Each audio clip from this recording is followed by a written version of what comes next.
The Severe MMA Podcast Premium with Sean Sheehan and Graham MacDonald.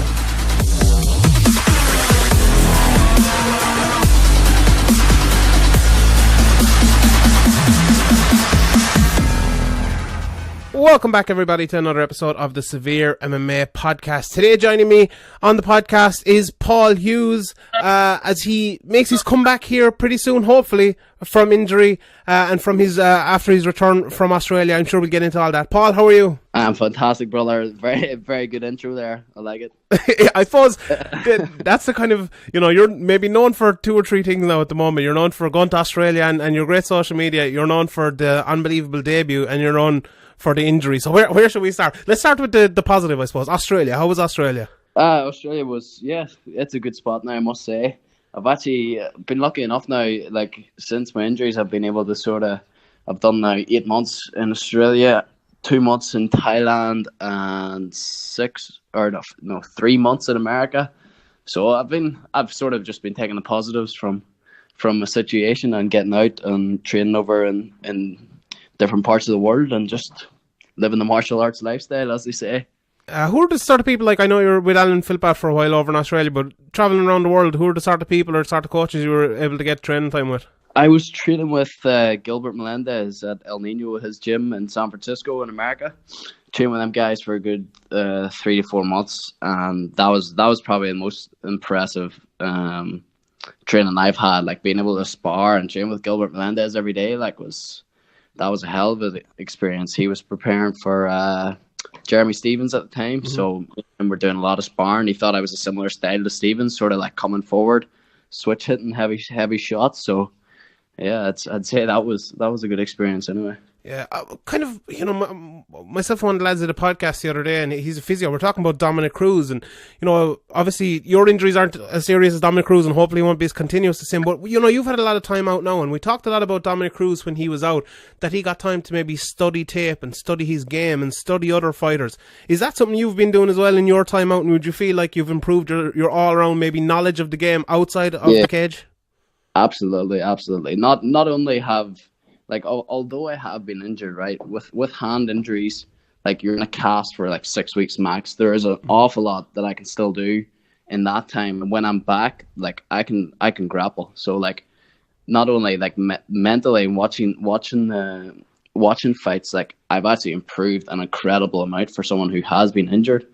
But as you said, just I'm watching tape all the time, pretty much every day. It's just, that's sort of my entertainment is coming home and not really watching Netflix, but watching fights. Do you know what I mean? But as you say, being out of the game is so long. Cruz, he would have been out 2.5, 3 years. Yeah, I think that's on and off definitely. Anyway, yeah, he's a lot of injuries. But would you, do you look to someone like him and take kind of heed of what he's done and how he's gone about it?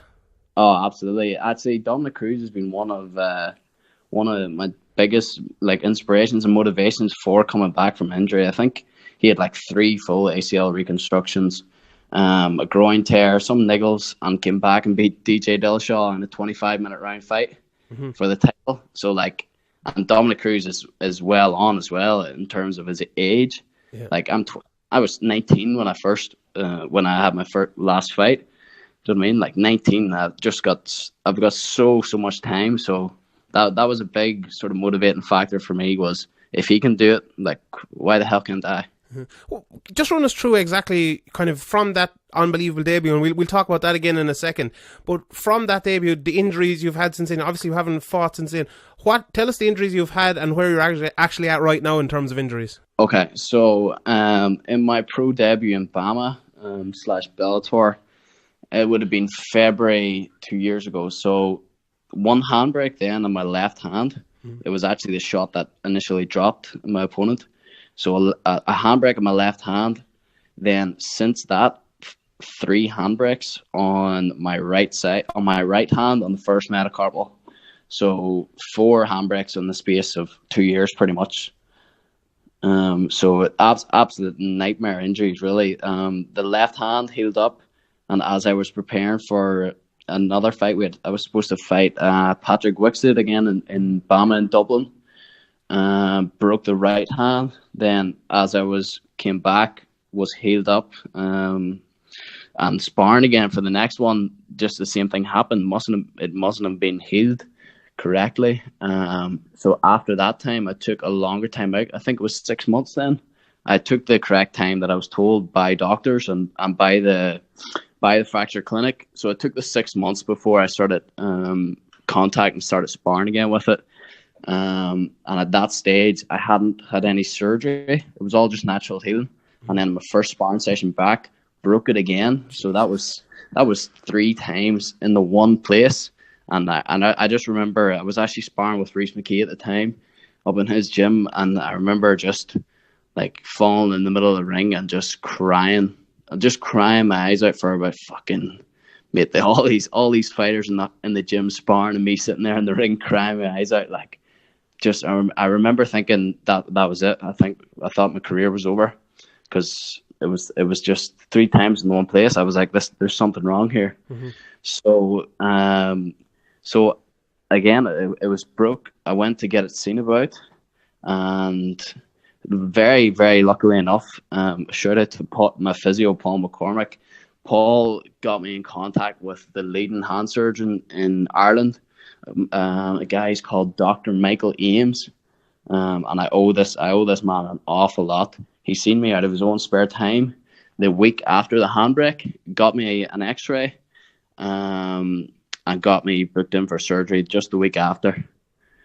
So after 2 weeks, I had been booked in for surgery, and the hand was repaired. So I've now got a plate and 3 screws in my hand, and it's been surgically repaired. And as Mr. Ames said, to take a full year out of contact, out of sport. Mm-hmm. So when was surgery? Surgery would have been February of last year. So I pretty much the whole year, that is, and then why I went to Australia. So mm-hmm. I was told I wasn't able to fight until 2019. So I just thought, look, I'm not waiting around Ireland doing nothing. Yeah. Do you know what I mean? So I thought, let's travel the world a bit more, let's get more experience, develop as a person, and then just when I'm back, I'm back. Mm-hmm. So the time has finally come, and it's finally coming. I cannot put into words how excited I am. So where are you right now? Are you back hitting the bag? Are you back sparring, or is that just about to come up? Yeah, I'm back full contact sparring. I'm looking for a fight now.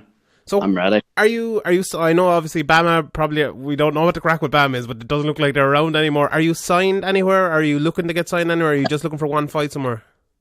I'm not currently signed to anybody. I've been talking to some promotions, but at the minute it looks like the bigger fights. I might not be getting a bigger fight until April, but I definitely want something in March. So I'm talking to a couple of local shows at the minute, and I'm actually trying to get a match for a couple of the shows in March. So that would actually be early March. So that's the game plan. That's what I've set my mind towards, like 4 weeks time, 5 weeks time. That's when my body will be peaking. I've been in fight camp but in my eyes, I've been in fight camp for 2 years. Do you know what I mean? Everything I've been doing has been leading up to this moment. Like, I've never stopped training, ever. Mm-hmm. Like, regardless of the handbrakes, I've always been doing something. I've always been watching fights. It's pretty much all I do with my life. Like, I literally don't care about anything else. Do you know what I mean? So just to be able to come back now I'm just going to come back with a bang, and I know what's going to happen. Do you know what I mean? And I just can't wait. Like, this morning when I was kind of preparing to watching some of your fights, obviously, you fought some, Richie McKee and Dylan Tuke, or Richie Smullen, sorry. I always get him, Reece McKee's name mixed up. And, and loads of other guys. And that Adam Gustab fight, obviously, which everyone will know, your pro debut. Like, watching those fights, you could kind of see your improvements the whole way, the whole way through. You could see you were a bit green, and on the ground, you were doing well getting guys down, but then you'd end up on bottom and stuff like that. Like, okay, you're coming back here now in a couple of months' time. What can people expect to see from Paul Hughes when they come back? Is it going to be this all bum-rushing guy going forward, hitting the guy, knocking him out? Or are we going to see some takedowns? Are we going to see some ground game as well? And maybe if the fight goes a bit longer, what should everyone expect to see out of you? Well, you can just expect to see the same as last time. Like, I didn't come out of that fight all guns blazing straight away. I came out of that first fight. I was in front of him. I was picking him off. I was technical. And when the opportunity came, I took. And that'll just be what you see from me my whole career. I'm technical. Do you know what I mean? I'm very technical. I can go to the ground, I can wrestle, but as soon as I get an opportunity to finish the fight, it's done. Do you know what I mean? Whether that be in the ground, whether that's jumping on someone's back, just like I did at the weekend in a grappling match, like I'm gonna choke them. Yeah, I suppose, you know, your coach Donard as well, and working with Joe McColgan as well, just even looking at the two of you, you can see how good your hands are. Like, how big of an influence is he with you and with the other guys in the gym? Donard is, like, as we just talked about, like, I was able to sort of travel around and see different gyms, train at world-class gyms, train with world-class fighters, and to this day, I've not seen anybody, like, with the talent of Donard. And not even talent. I don't believe in talent. I mean, just the raw ability. The guy is just he's like us fighters. He's absolutely obsessed with the sport, and he's obsessed with being the best coach that he possibly can. Mm-hmm. And that's just a recipe for success. You know what I mean? Yeah. Like Don is he's absolutely fantastic boxing coach, but not only a boxing coach for MMA. Although he trains pro boxers. He trains a lot of pro MMA guys, and he's had to adapt his game for that. So, like, he's just a man. Mm-hmm. And, like, another thing, when I kind of look at you on social media and stuff, and just thinking about what's kind of gone on with you over the last 2 years, I always look at kind of the mental side for you. Like, when you came out of that straight away, everyone was saying, and myself included, I'm sorry if I hyped any hype on you, but everyone was saying this, you know, Paul Hughes is the next guy. He's going to be the next star of Irish MMA. You know, that mentally to deal with must be tough, but then the injuries mentally as well to deal with must be very tough. Like, how do you feel? I know it's obviously going to be a bit of a struggle at times, but how do you feel you've dealt with those two things over the last couple of years? Well, I could put it down just simply to this. I remember, I think it was after my third handbrake, and I remember coming out of the fracture clinic. I felt like my world had been taken away from me. I genuinely did. Like, after just coming off such a win. And just for this to happen, like, I thought that, I was like, why me? Why me? And I remember ringing my coach. And as soon as I got out of the hospital, I just remember ringing him and just crying down the phone and saying, I promise you I will be world champion. I promise you that. And I know that sounds like a bit of a fairy tale story, but, like, I promise you that happened. And that will stick by me. That will happen. Like, I literally, it's just a mental thing that I say to myself. I literally say to myself every single day, world champion. It's just a mental cue that I've been doing for years now. Mm-hmm. Like, and I don't know if you've seen on my social medias, but I've been using the hashtag world champion 2020. Yeah. And I've had that in my mind for the last 2 years. Do you know what I mean? This isn't just some fake bullshit. Like, this is going to happen, and that's it. Regardless of what I came through with the injuries, like, there's just no doubt in my mind it's going to happen. Like, I've trained with the best in the world. Yeah. I know how well I do against them. Like, that's the way it's going to be. So what's your path? Tell us from now, what are we, the 2nd of February 2019? You want to be a champion, world champion by 2020. Tell us your path. How do you get there? Well, first of all, I need someone to fight me in March because I can't get a match. Any names there? Have you any names you want to throw out who you'd like to fight? Any names, mate? To be honest, Sean, like, I just see any featherweight, not only in Ireland, in Europe, I'm beating them. Like, I know that sounds stupid, but in my mind, I'm beating them. Like, so, like, anybody that they put in front of me, like, it doesn't matter. It really does not matter to me. I'm just so mentally strong. Like, you know what I mean? Like, I will literally fight any featherweight, anybody that's my weight. Do you know what I mean? Anybody that doesn't have an advantage on me is getting beat. Yeah. And that's it.